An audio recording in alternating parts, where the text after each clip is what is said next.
here is my review for Watamote episode 8. So let's get into this week's episode of Watamote. Alright.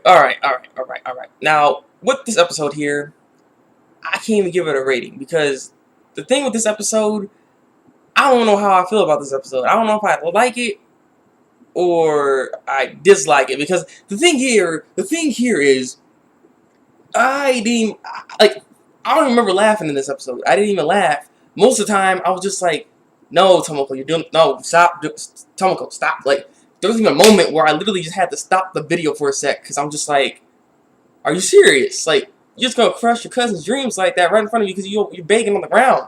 Like, what the heck? Like, I don't know, because I just kept thinking all the worst possible scenarios right after that, and I was just like, this is just gonna go, it's just gonna get worse. It's like, do I really want to continue? Do I really want to continue and just feel bad for her? Because, I mean, this is the thing. I don't know, this episode was really cringeworthy for me. I didn't really find anything in this episode that was really hilarious to really be laughing at, so I don't know. This episode, I don't know.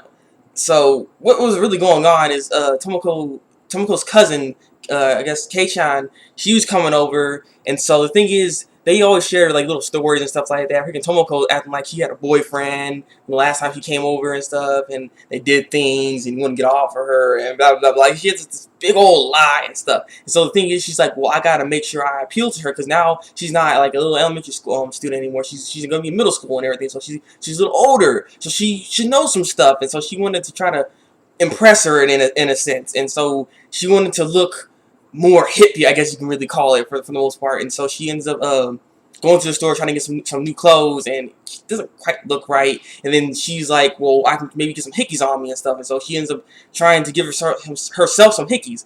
But the thing is, she's like, I can't get my neck or anything like that. And that's when her mom comes in with a freaking vacuum cleaner. Now, I'll admit, this part was a little funny. This part was a little funny. This is like the part I think I only laughed at right here, is because after that, she got this idea like, hey, I can use the vacuum cleaner to freaking put the hickeys on me. And so she's put like all these freaking hickeys on herself, or these little suction cup holes. Like, it doesn't look like a kiss or anything. Like, what's wrong with you?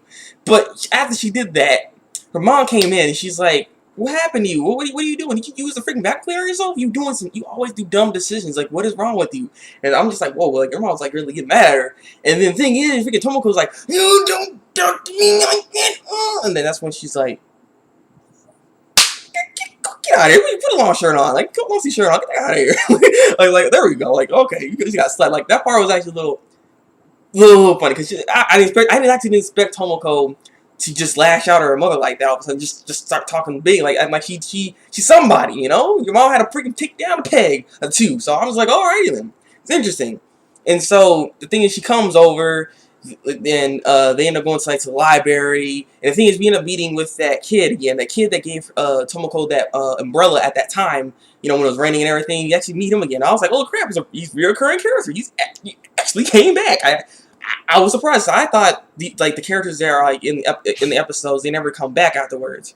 I don't know. I was surprised to actually see him there. And so they kind of like talk a little bit, though. You know, they didn't really hold a conversation after that, because he tried to get her name, and he ends up saying his name, and she ends up like mumbling her name, and he mishears her and basically called her Momoko, not Tomoko, Momoko. And she's like, yeah, that's my name. My name is Momoko. Yeah, like what the heck is, like, I don't know why she didn't just say no. My name's like Tomoko or something. Like, come on now. Like, she just has. I know she's not good at you know, conversations and stuff like that. But god dang it, like this is frustrating. And so the thing here is, she thought he liked her basically. Once Kei-chan and Tomoko got home, that's when they ended up talking about, like, hey, is that your boyfriend? Is that the guy you like and stuff? Like, oh yeah. She's like, yeah, that's the guy. Like, yeah, that's my boyfriend right there. And I'm just like, no. Stop lying. Like, stop lying. You're just putting yourself in a bigger hole. And so she's like, I want to go back there tomorrow, because the guy was saying, like, I'll see you later. Like, oh well. So like, it went good. Then maybe they can actually talk some more or something. I don't know. So she's kind of happy. So she wanted to go back to the library. And so the next day she goes to the library. What she finds out that the guy was with another girl. And so the thing is, she's kind of like, oh crap. Well, you know, we have a very open relationship. Yeah, that's what's going on. Like, seriously, like, she could have honestly maybe said, like, man, we broke up, man. That's what happened, man. Like, what had happened was, you know, when we talked, that's when we broke up. That's what happened. Like, I don't know. She could have said something else besides trying to say like it's a very open relationship. Because the thing is, after that, freaking K-chan took upon herself to go over there and say something to the guy, and that's where things just get really stupid. And this is after this point, she ends up Tomoko ends up stopping her. And this is where things this is where I had to stop the video, because after that she started begging on the ground. The thing is, K-chan ends up seeing that and like kind of like broke her heart in a sense. Like she's like, like it's just. It's so bad. It's so bad. And that's like, I just kept thinking like it's gonna be so much worse from here. It's gonna get really, really deep and dark and stuff. And I'm like, do I want to dive into the darkness? Do I want to dive into the darkness?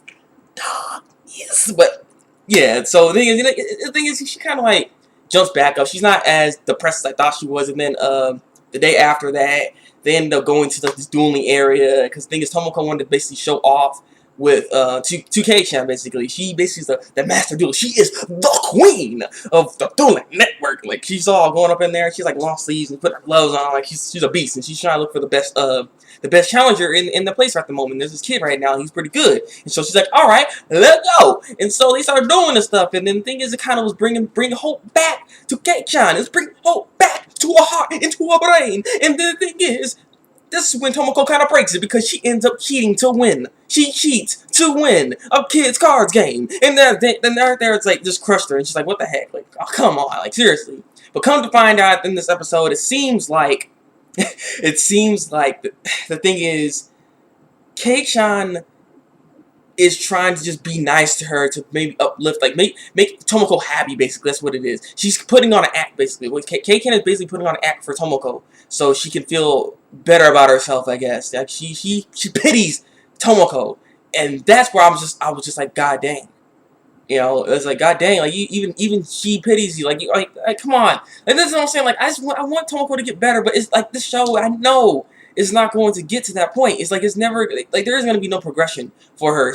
All we're going to keep seeing is another like more events where she's just going to be struggling, and there's going to be a lot more cringeworthy moments, and I want something good to actually happen to this girl. Like seriously, like why can't anything good happen? It's always something bad.